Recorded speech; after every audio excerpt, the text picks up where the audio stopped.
రాష్ట్రంలో జగన్మోహన్ రెడ్డి అరాచక పాలనలో ఇరిగేషన్ నిర్వీర్యమైందని జలవనరుల శాఖ మంత్రి నిమ్మల రామానాయుడు విమర్శించారు. ఏలూరు జిల్లా పోలవరం ప్రాజెక్టులో మంత్రి నిమ్మల రామానాయుడు మీడియాతో మాట్లాడారు. కృష్ణా డెల్టాకు ఖరీఫ్కు సాగు, తాగునీరు అందించాలనే దృక్పథంతో పట్టిసీమ ఎత్తిపోతల పథకం ద్వారా నీటిని బుధవారం విడుదల చేయనున్నట్లు ఆయన తెలిపారు. తాడిపూడికి సంబంధించి 890 క్యూసెక్కులు, పురుషోత్తంపట్నం 1000 క్యూసెక్కుల నీటిని విడుదల చేయనున్నట్టు చెప్పారు. ప్రతి ఏటా 3000 క్యూసెక్కుల వరద నీరు వృధా అవుతోందని, 2019లో తెదేపా అధికారంలోకి వచ్చి ఉంటే 2020 నాటికి పోలవరం ప్రాజెక్టు పూర్తి చేసి ఉండేవారని తెలిపారు. పోలవరానికి జగన్ ఓ శాపమని, ఇరిగేషన్ వ్యవస్థని నిర్వీర్యం చేశారన్నారు. మన కృష్ణా డెల్టాకు సంబంధించి ఏదైతే ఫస్ట్ క్రాప్ ఖరీఫ్కి సంబంధించి సాగునీరు కానీ, అదేవిధంగా త్రాగునీరు సమస్య ఏదైతే ఉందో అది పోలవరం ప్రాజెక్టు పూర్తయ్యేంత వరకు వేచి చూడకుండా వారికి సాగునీరు, త్రాగునీరు అందించాలి. తద్వారా ఏదైతే శ్రీశైలం నుండి ఆ రిమైనింగ్ ఏదైతే వాళ్ళ వాటర్ ఏదైతే ఉందో అది రాయలసీమకి అందించాలనేటువంటి ఆలోచనతో ఆ రోజు చంద్రబాబు నాయుడు గారు ముందు చూపుతో ఏదైతే పట్టిసీమను ఎత్తిపోతల పథకాన్ని ఏదైతే ఆయన నిర్మాణం చేసి ప్రారంభించారో ఆ పట్టిసీమ ఎత్తిపోతల పథకం మరి రేపు 3వ తేదీ జూలై 3 రేపు ఉదయం 7:27 ఆ పట్టిసీమ ఎత్తిపోతల పథకాన్ని పంప్స్ని ప్రారంభిస్తున్నామని చెప్పి ముందుగా మీ అందరికీ కూడా తెలియజేసుకుంటూ ఉన్నాం. అదేవిధంగా ఏదైతే మరి తాడిపూడికి సంబంధించి మరి ఏదైతే అక్కడ 875 క్యూసెక్కుల నీరు పంపించడానికి ఏదైతే వీలు పడుతుందో దాన్ని కూడా రేపు తాడిపూడిని కూడా ఎత్తిపోతలను కూడా ప్రారంభిస్తూ ఉన్నాం. అదేవిధంగా ఏదైతే మరి అటు పురుషోత్తపట్నం ఏదైతే ఉందో మరి అక్కడ కూడా మరి ఏదైతే 3500 క్యూసెక్కుల నీరు ఏదైతే లిఫ్ట్ చేయడానికి అవకాశం ఉందో దాన్ని ప్రారంభించిన తర్వాత నెక్స్ట్ స్టేజ్ 2 పురుషోత్తంపట్నం సంబంధించి మరి ఒక 1000 క్యూసెక్కుల నీరు ఏదైతే మరి ఇక ఏలేరు రిజర్వాయర్కి పంపింగ్ ఏదైతే చేసుకుంటామో మరి వాటిని కూడా 1 by 1 ఒక్కొక్కటి కూడా ప్రారంభించాలని, అదేవిధంగా పుష్కర ఎత్తిపోతలకు సంబంధించి కూడా ఒక 1225 క్యూసెక్కుల వాటర్ ఏదైతే పంప్ చేయడానికి వీలుందో ఇది కూడా రేపు ప్రారంభించాలని. ఏదైతే గోదావరి నుంచి మీ అందరికీ తెలుసు ప్రతి సంవత్సరం కూడా 3000 టీఎంసీల నీరు వృధాగా ఏదైతే సముద్రంలో కలిసిపోతూ ఉందో మరి దాని నుండి పోలవరం ప్రాజెక్టుని నిర్మాణం చేయడం ద్వారా ఆ గోదావరి జలాలు ఆంధ్రప్రదేశ్ రాష్ట్రం అంతా కూడా అటు ఉత్తరాంధ్ర నుంచి అటు రాయలసీమ వరకు కూడా గోదావరి జలాలను ప్రవహించి ఆంధ్రప్రదేశ్ రాష్ట్రాన్ని భవిష్యత్తులో ఒక కరువు రహిత రాష్ట్రంగా మార్చాలనేటువంటి ఆలోచన ఏదైతే చంద్రబాబు నాయుడు గారికి ఉందో మరి ఆ కోరిక ప్రభుత్వం 2019లో కంటిన్యూ అయ్యి ఉంటే 2020కే మనకి పోలవరం ప్రాజెక్టు పూర్తయి ఉండి ఆ కళ నెరవేరేది. దురదృష్టవశాత్తు 2019లో ప్రభుత్వం మారడంతో జగన్ ఏదైతే ఈ యొక్క పోలవరానికి విధ్వంసంగా మరి మారినటువంటి పరిస్థితుల్లో, పోలవరానికి జగన్ ఒక శాపంగా మారినటువంటి పరిస్థితుల్లో ఏదైతే ఆ రోజు చంద్రబాబు నాయుడు గారు మరి ప్రతిపక్షంగా ఆ రోజు జగన్మోహన్ రెడ్డి ఎన్ని విమర్శలు చేసినా ఆ రోజు ఏదైతే ఈ యొక్క పట్టిసీమను కానీ అటు పురుషోత్తపట్నం కానీ ఏదైతే ఎత్తిపోతున్న ఆ రోజు నిర్మాణం చేసి ప్రారంభించారో అవే ఈరోజు అటు డెల్టాకు అదేవిధంగా మరి అటు ఏదైతే పురుషోత్తపట్నం నుంచి మరి అటు ఆయకట్టుకి నీరు అందించడమే కాకుండా ఏలేరు రిజర్వాయర్కి నీరు ఇవ్వడం ద్వారా ఉత్తరాంధ్రకు సైతం విశాఖపట్నం స్టీల్ ప్లాంట్కి కానీ అదేవిధంగా విశాఖపట్నానికి త్రాగునీరు అందించడంలో కానీ ఇంత బహుళార్థకమైనటువంటి మరి ప్రయోజనాలు ఉపయోగాలు కలుగుతూ ఉన్నాయంటే ఆ రోజు చంద్రబాబు నాయుడు గారి యొక్క ముందు చూపు అనేటువంటి విషయాన్ని కూడా మరి సందర్భంగా తెలియజేసుకుంటూ ఆ రోజు నేను కూడా అసెంబ్లీలో ఉన్నాం 2014-19లో. ఆ రోజు కూడా జగన్మోహన్ రెడ్డి అసెంబ్లీలో మాట్లాడేవాడు పదే అది పట్టిసీమ కాదు, అది ఒట్టిసీమ అని. కానీ ఈరోజు ఆ పట్టిసీమే ఈవేళ ఆంధ్రప్రదేశ్ రాష్ట్రానికి పర్టికులర్గా కృష్ణా డెల్టాకు ఒక బంగారు సీమగా ఉన్నటువంటి పరిస్థితి. ఎందుకంటే నేను కూడా ఇంత చూసా ఏదైతే 2015లో దాన్ని ప్రారంభించినప్పుడు మొట్టమొదటిసారిగా 4 టీఎంసీ నీరు ఆ ఇయర్ మనం ప్రారంభించిన రోజున విడుదల చేసుకోవడం ఆ సంవత్సరంలో. 2016లో వచ్చేటప్పటికి 55.7 టీఎంసీ, 2017లో 105.8 టీఎంసీ, 2018లో 96.9 టీఎంసీ. అంటే టోటల్గా ఆ రోజు 2015లో ప్రారంభించిన 18 వరకు చూస్తే ఆ 4 ఇయర్స్లో 305 టీఎంసీ నీరుని ఆ రోజు మన తెలుగుదేశం ప్రభుత్వంలో ఏదైతే కృష్ణా డెల్టాకు పట్టిసీమ ద్వారా మరి షిఫ్ట్ చేయడం జరిగింది. దాని ద్వారా దగ్గర దగ్గర 305 టీఎంసీలు అంటే ఒక్కొక్క టీఎంసీ 10,000 ఎకరాలకి వస్తుంది. ఆ లెక్కను లెక్కేస్తే దగ్గర దగ్గర 30 లక్షల ఎకరాలకు ఆ రోజు మనం 4 సంవత్సరాల్లో సాగునీరు అందించడమే కాక అక్కడ ప్రజలకి త్రాగునీరు కూడా అందించినటువంటి పరిస్థితి. అంటే యావరేజ్ని ఎవ్రీ ఇయర్ చంద్రబాబు నాయుడు గారు ముందు చూపుతో 7 నుంచి 8 లక్షల ఎకరాలకి ప్రతి సంవత్సరం కూడా ఏదైతే కృష్ణా డెల్టాకు స్థిరీకరణ ఇవ్వడమే కాకుండా ఏదైతే ఈ యొక్క 305 టీఎంసీల నీరుని ఏదైతే 4 సంవత్సరాల్లో మనం అక్కడ నిలుపుదల ఇచ్చామో దాన్ని శ్రీశైలంలో నిలుపుదల చేసుకుని అది రాయలసీమకి పంపించడం ద్వారా ఆ రోజు సాధ్యమైనటువంటి పరిస్థితి. అది ముందుగా మనందరం కూడా గుర్తుపెట్టుకోవాల్సిన అవసరం ఉందని చెప్పి సందర్భంగా తెలియజేసుకుంటూ, రెండవది ఏదైతే ఇప్పుడు కూడా నేను ఏదైతే ఈ యొక్క జలవనరుల శాఖ మంత్రిగా పదవి బాధ్యతలు స్వీకరించిన ద్వారా చూశాను.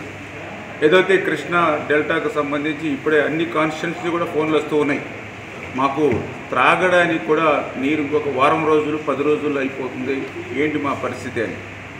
జనరల్గా ఆ కృష్ణా డెల్టాలో మరి నీరు రావాలంటే మీ అందరికీ తెలుసు, ఏదైతే పైన మరి ఎక్కడ ఆల్మెట్టి నుండి జోరాల నుండి మరి తర్వాత శ్రీశైలం నుండి నాగార్జున సాగర్ నుండి ఇవన్నీ నిండి వచ్చేటప్పటికి కృష్ణా డెల్టాకి ఎవ్రీ ఇయర్ అది ఆగస్టు నెల వచ్చేస్తూ ఉన్నటువంటి పరిస్థితి. మొత్తం ఇరిగేషన్ వ్యవస్థ అంతా కూడా నిర్వీర్యమైపోయిన పరిస్థితి. ఎందుకంటే మేము గతంలో 2014, 2019 5 సంవత్సరాల ఆ రోజు తెలుగుదేశం పాలనలో ఇరిగేషన్కి మరి ఆ రోజు 72,000 కోట్ల రూపాయలు ఆ రోజు మేము ఇరిగేషన్ శాఖకి ఆ రోజు బడ్జెట్లో పెట్టాం.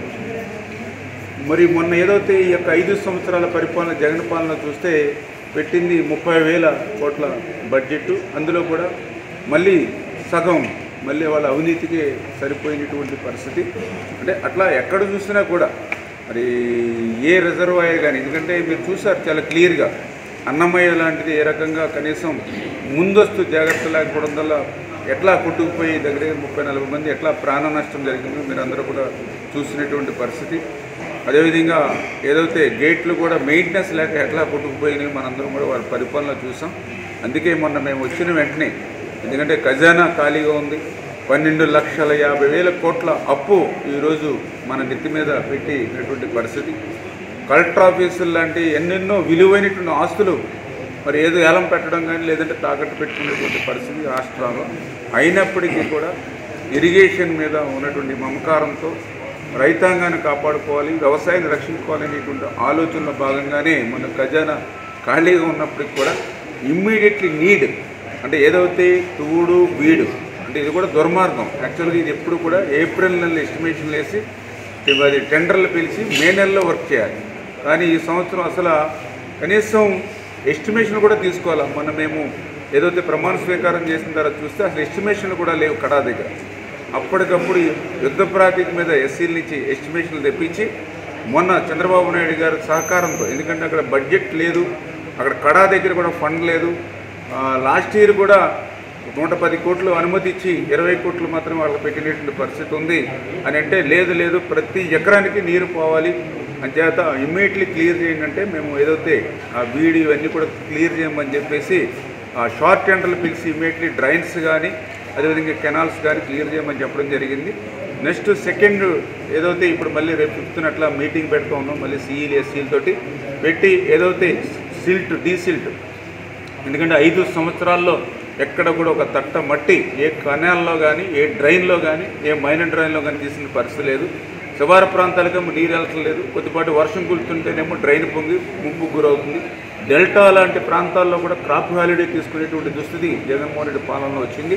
అందుకే రేపు మీటింగ్లో కూడా ఎస్టిమేషన్ తీసుకుని రమ్మన్నాం. డీసిల్టింగ్ కెనాల్స్ కానీ డ్రైన్స్లో కానీ మినిమం ఎంత అవుతుంది, అదేవిధంగా లాకులు కానీ అదేవిధంగా ఏదైతే మరి షట్టర్స్ కానీ చిన్న మెయింటెనెన్స్ లేకుండా రిపేర్లు ఉంటాయి అంటే ఇమ్మీడియట్లీ అవి మనం బాగు చేసుకుంటే ఆయకట్టుకు నష్టం లేకుండా ఉంటుంది అనే మినిమం వేజ్ ఏవైతే ఉన్నాయో అవన్నీ కూడా ఐడెంటిఫై చేసుకురామని మొత్తం అన్ని జిల్లాల ఎస్సీలకి సీలకి కూడా ఇన్స్ట్రక్షన్ ఇవ్వడం జరిగింది.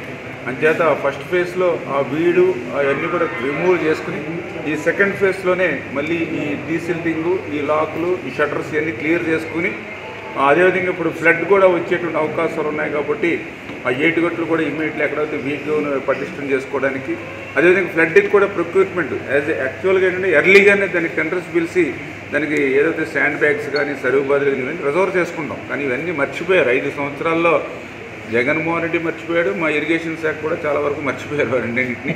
మళ్ళీ ఇప్పుడు అన్నింటినీ ఇప్పుడు ఒక్కొక్కటి స్ట్రీమ్ లైన్ చేసుకోవాల్సి వస్తూ ఉంది, డబల్ వర్క్ చేసుకోవాల్సి వస్తూ ఉంది. అంటే ఇప్పుడు ఉన్నటువంటి అవసరాలకు తగ్గట్టుగా పనిచేయాలి. లాస్ట్ 5 ఇయర్స్లో చేయనటువంటి పనులు ఏవైతున్నా అవి కూడా ఇప్పుడు మేము చేయాలి. అంటే డబల్ వర్క్ మా మీద ఉన్నటువంటి పరిస్థితి. అది కూడా నేను ఇరిగేషన్ అధికారులు కూడా త్వరితగతంగా స్ట్రీమ్ లైన్లోకి రండి, మెయిన్ లైన్లోకి కొంచెం వర్క్ ఎక్కువ చేసి ఆ నష్టాన్ని మళ్ళీ పోడ్చవలసిన అవసరం ఉంది. దానికి చంద్రబాబు నాయుడు గారు కూడా ఇరిగేషన్కి ప్రాధాన్యత ఇస్తున్నారు కాబట్టి ఖచ్చితంగా భవిష్యత్తులో మరి ఇరిగేషన్, ఎందుకంటే విడిపోయినటువంటి నవ్యాంధ్రప్రదేశ్ రాష్ట్రం వ్యవసాయక రాష్ట్రం కాబట్టి ఆ వ్యవసాయక రాష్ట్రానికి మరి ఆక్సిజన్ లాంటిది వాటరే కాబట్టి ఖచ్చితంగా దాన్ని ఇంప్రూవ్ చేద్దామని అందరినీ కూడా మేము కూడా కోరడం జరిగింది. మరి ఏదైతే ఈవేళ పోలవరం ప్రాజెక్టుకి సంబంధించి కూడా ఏదైతే ఈ ఇంటర్నేషనల్ ఎక్స్పర్ట్స్ ఎవరైతే ఉన్నారో మరి వాళ్ళు కూడా రావడం చాలా సంతోషం. ఎందుకంటే ఇప్పుడే నేను చూసాను ప్రాజెక్టు ఒకసారి పరిశీలనకి వెళ్తే ఆల్రెడీ మరి ఇప్పుడు ఉన్నటువంటి ఫ్లడ్ వాటర్ పెరిగి మరి ఏదైతే ఎగువ కాపర్ డ్యామ్ ఏదైతే సీపేజెస్ ఏవైతే ఉన్నాయో అదేవిధంగా దిగువ కాపర్ సీపేజ్ ఏదైతే ఉన్నాయో మొన్నటిదాకా పైన వాటర్ లేదు కాబట్టి అదంతా కూడా డ్రై అయింది. ఇప్పుడే ఈ యొక్క గోదావరి వాటర్ పెరుగుతుంది కాబట్టి ఆల్రెడీ అప్పుడే ఎగువ కాపర్ డ్యాము దిగువ కాపర్ డ్యామ్ మధ్యలో మళ్ళీ వాటర్ చేరుతూ ఉంది. నిజంగా నాకు అనిపించింది ఆ ఎక్స్పర్ట్స్ ఇంకొక 4 రోజులు 3 రోజులు లేటుగా వస్తే ఇప్పుడు వాళ్ళు అక్కడ చూడడానికి కూడా ఏం ఉండకపోతుంది. లక్కీగా వాళ్ళు ఒక 3-4 డేస్ ముందు మనకి 30th వచ్చారు కాబట్టి వాళ్ళు ప్రాక్టికల్గా ఆ డయాఫ్రామ్ వాళ్ళ దగ్గరికి వెళ్ళడం కానీ ఆ డయాఫ్రామ్ వాళ్ళ దగ్గర శాంపిల్స్ని వాళ్ళు కలెక్ట్ చేసుకోవడం కానీ ఈ అప్పర్ కాపర్ డ్యామ్ కానీ ఈ లోయర్ కాపర్ డ్యామ్ కానీ గ్యాప్ 1 కానీ ఆ 300 మీటర్స్ అక్కడ క్లే దగ్గర మనం ఎట్లా కానీ ఇట్లా ఫిజికల్గా వాళ్ళు వాచ్ చేయడానికి ఫిజికల్గా వాళ్ళు కొంత స్టడీ చేయడానికి అవకాశం చిక్కింది. లేని పక్షంలో వాళ్ళు ఇంకొక 4-5 డేస్ కనుక లేట్ అయ్యి ఉంటే వాటర్ కనుక అన్నీ కూడా రేపు ఇంకా నాకు తెలుసుంటే ఇంకో 3-4 డేస్లో అంతా కూడా వాటర్తో క్లోజ్ అయిపోతుంది. మనకి ఇంకా డయాఫ్రామ్ వాళ్ళు కానీ ఇవి కానీ కనిపించవు. మళ్ళీ నవంబర్ దాకా వెయిట్ చేయవలసి ఉండేది. అంచేత ఒక రకంగా ఏంటంటే వాళ్ళు ఎక్స్పర్ట్స్ రావడం ఇన్ టైంలో రావడం కొంత ఉపకారం. ఎందుకంటే ఈ లోపల వాళ్ళు అక్కడ మనం ఇచ్చినటువంటి స్టడీ మెటీరియల్ వాళ్ళు ప్రాక్టికల్ చేసిన స్టడీని అన్ని స్టడీ చేయడానికి 3-4 మంత్స్లో అవకాశం దొరుకుతుంది. కొద్దిగా డిజైన్స్ని ప్లాన్ చేయడానికి అవకాశం దొరుకుతుంది. కొన్ని ప్లాన్స్ అప్రూవల్ తీసుకోవడానికి అవకాశం దొరుకుతుంది. నిజంగా ఒక 5 డేస్ లేట్ అయి ఉంటే మళ్ళీ నవంబర్ దాకా మనం అట్లా వెయిట్ చేయవలసి ఉండేది. అట్లా 1 by 1 ఒక్కొక్కటి కూడా క్లియర్ చేసుకుంటూ వస్తూ ఉన్నాం. వాళ్ళు కూడా కొంచెం పాజిటివ్గానే ఉన్నారు. ఏదైతే మనకి సీపేజ్ ఏదైతే ఉందో అప్పర్ కానీ లోయర్ కానీ ఏదైతే ఉందో దాన్ని ఇమీడియట్లీ అరెస్ట్ ఎట్లా చేయాలనే దాని మీద వాళ్ళు కూడా ఒక అవగాహన వస్తూ ఉన్నారు 1 by 1. అదేవిధంగా ఏదైతే డయాఫ్రామ్ వాల్ని కూడా ఎట్లా మనం దాన్ని రిపేర్ చేసుకోవడమా లేకపోతే ప్యారలల్గా కొత్తది చేసుకోవడమా, అదేవిధంగా గ్యాప్ 1 దగ్గర ఏదైతే ఈ సిల్ట్ని ఏదో రకంగా అయితే ఆ యొక్క క్రాప్ లేట్ అవ్వకుండా అంటే ఆగస్టు వరకు కూడా వేచి చూడడం అవసరం లేకుండా జూలైలోనే జూన్ ఆఖరి వారంలోనే గోదావరి జలాలను మళ్లించడం ద్వారా ఆ ఖరీఫ్ పంట ఆలస్యం అవ్వకుండా ఒక ఆకుమళ్ళు ఒక 1 month బిఫోర్ వేసి ఆ క్రాప్ని కరెక్ట్ చేయడానికి ఉపయోగపడుతుంది. అట్ ద సేమ్ టైం ఈ నెల 2 నెలలు కృష్ణా వాటర్ రాకపోయినా వాళ్ళకి డ్రింకింగ్ వాటర్ పర్పస్ ఉపయోగపడుతుంది అనేటువంటి ఆలోచనతో. ఎందుకంటే మీరు కూడా చూసుకోండి ఎక్కడా కూడా రాష్ట్ర చరిత్రలో జూన్ జూలై నెలల్లో కృష్ణా వాటర్ ఈ 10 సంవత్సరాలు ఎక్కడ 15 సంవత్సరాలు వచ్చినటువంటి పరిస్థితి లేదు. అది పట్టిసీమ ద్వారానే ఈరోజు మనకి సాధ్యమవుతున్నటువంటి పరిస్థితి అనేటువంటి విషయాన్ని కూడా సందర్భంగా తెలియజేసుకుంటూ అందులో కూడా పర్టికులర్గా ఎంత దుర్మార్గం అంటే జగన్మోహన్ రెడ్డి పాలన ఏదైతే మనందరికీ తెలుసు ఏదైతే పులిచింతల్లో 30 నుంచి 35 టీఎంసీల నీరు ఎప్పుడు కూడా లాస్ట్ క్రాప్కి సంబంధించి సమ్మర్లో దాన్ని నిల్వ చేస్తారు. ఎందుకంటే ఇందాక మనం చెప్పినట్లుగా కృష్ణా వాటరు ఈ యొక్క డ్యామ్స్ అన్నీ కూడా నిండి ఆగస్టు కానీ కృష్ణా డెల్టాకు వచ్చేటువంటి పరిస్థితి లేదు కాబట్టి ఆ 2 నెలలు కూడా డ్రింకింగ్ వాటరు అదేవిధంగా క్రాప్ని అడ్వాన్స్గా చేయడం కోసం అని చెప్పి ఆ పులిచింతల్లో 30 నుంచి 35 టీఎంసీలు రిజర్వ్ చేస్తారు. నేను ఈ సంవత్సరం వాటర్ త్రాగునీరు సమస్య ఉందని కృష్ణా డెల్టా కాన్స్టిట్యున్సీ ఎమ్మెల్యేలు ఫోన్ చేస్తూ ఉంటే పులిచింతల నుంచి మనం డ్రా చేసుకుంటాం కదా అని ఇరిగేషన్ వారిని అధికారులు అడిగితే ఆ పులిచింతలకు సంబంధించినటువంటి రిపోర్ట్ చూస్తే ఒక్కసారిగా ఆశ్చర్యం గురైనటువంటి పరిస్థితి. 1/2 టీఎంసీ నీళ్ళు ఉన్నాయి అందులో. ఎక్కడ 30 సరే ఒకవేళ ఈ సంవత్సరమే ఎట్లా ఉందా, లాస్ట్ ఇయర్ కానీ బిఫోర్ కానీ ఇంకా బిఫోర్ కానీ ఎట్లా ఉందా అని లాస్ట్ 5 to 10 years చూశాను Pulichintala. Every year 30 to 35 TMCs నిల్వ ఉంచారు వాళ్ళు. ఎందుకంటే ఏదైతే కృష్ణా డెల్టాకి డ్రింకింగ్ వాటర్ ఇవ్వడం కోసం అని చెప్పి రిజర్వ్ చేసడం అనేది ఆనవాయితీ ఇరిగేషన్ అధికారులు చెప్తూ ఉన్నారు. కానీ జగన్మోహన్ రెడ్డి ఈ సంవత్సరం గాలికి వదిలేసి వాటర్ని ఇన్బ్యాలెన్స్ చేసి అక్కడ కనీసం 1 టీఎంసీ కూడా నిలపలేదని అంటే మరి ఈవేళ ప్రజల పట్ల ప్రజల అవసరాల పట్ల ఈ జగన్మోహన్ రెడ్డి ఎంత నిర్లక్ష్యంగా వ్యవహరించాడు. అటువంటి పులిచింతల వంటి ప్రాజెక్టులో కూడా 1 టీఎంసీకు నీరు కూడా నిలపలేకపోయాడనంటే అంత అధ్వానంగా ఆయన పాలన సాగిందో నాకే అనిపించినటువంటి పరిస్థితి. అందుకే ఈరోజు పులిచింతల్లో మరి వేళ వాటర్ ఇచ్చి కింద కొంత వాళ్ళని సేవ్ చేసేటువంటి అవకాశం లేకపోయినప్పటికీ కూడా అదృష్టవశాత్తు ఈరోజు మరి గోదావరిలో మనకి ఇన్ఫ్లో మరి ఏదైతే దగ్గర మరి నిన్న 20,000 క్యూసెక్కుల నీరు వరకు, ఈరోజు 30,000 క్యూసెక్కులు, సాయంత్రానికి అది 40,000 క్యూసెక్కుల నీరు వరకు వచ్చేటువంటి పరిస్థితి ఏదైతే భద్రాచలం రీడింగ్స్ బట్టి మనకు తెలుస్తుంది. కాబట్టి వెంటనే 1 చుక్క నీరు కూడా వృధా కాకూడదు అనేటువంటి చంద్రబాబు నాయుడు గారు ఆలోచన ప్రకారం, ఆయన ఇచ్చినటువంటి గైడ్లైన్స్ ప్రకారం వెంటనే మీరు పోలవరం వెళ్ళి వాటర్ని అంతటిని కూడా ఎంత ఇన్ఫ్లో వస్తుంది, మనం ఎంత అవుట్ఫ్లోని వాడుకోవచ్చు అనేది మీరు మానిటరింగ్ చేసి ఇమ్మీడియట్లీ ప్రతి చుక్కని కూడా రైతుకు ఉపయోగపడే విధంగా ఆ డ్రింకింగ్ వాటర్ సమస్య తీరేటువంటి విధంగా చేయమని ఆయన చెప్పినటువంటి ఆదేశాల ప్రకారం ఈరోజు ఇక్కడికి రావడం జరిగింది. అందులో భాగంగానే రేపు ఉదయం 7:27 మన ఏదైతే మరి పట్టిసీమను ప్రారంభించి దాని తర్వాత 1 by 1 తాడిపూడి, పురుషోత్తంపట్నం, పుష్కరం ఇవన్నీ కూడా ఎత్తిపోతలన్నీ కూడా ప్రారంభిస్తున్నామని చెప్పి మరి మీ ద్వారా కూడా అందరికీ కూడా ఈ సందర్భంగా తెలియజేసుకుంటూ ఉన్నాను.